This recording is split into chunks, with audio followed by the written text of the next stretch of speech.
Welcome to the Slop Farm. Enjoy the video. Hello everyone. In this video I will explain how to change your Honda CRV engine air filter.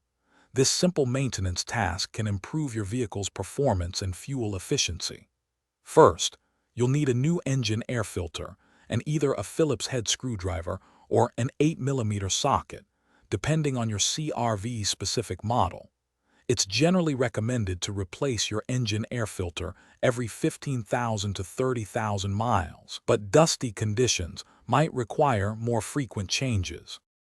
Now let's get started. Begin by popping your vehicle's hood and securing it safely with the prop rod. Next, locate the engine air filter housing.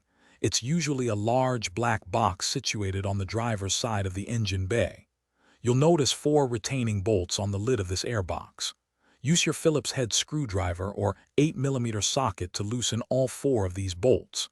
Remember, they typically don't come completely out, just loosen until they spin freely. With the bolts loosened, gently lift the top half of the airbox. You don't need to remove it completely, just enough to access the filter. Carefully pull out the old, dirty engine air filter. Take a moment to observe its orientation. This will help you correctly install the new one. Inspect the old filter for any excessive dirt, leaves, or other debris.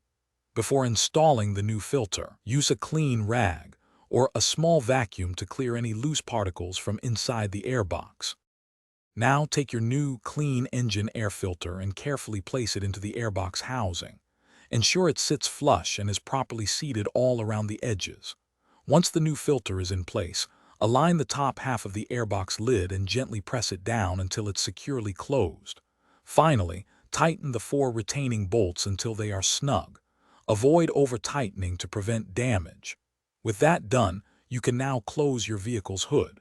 Great job! You've successfully replaced your engine air filter. Thanks for watching. Consider subscribing if we helped you today.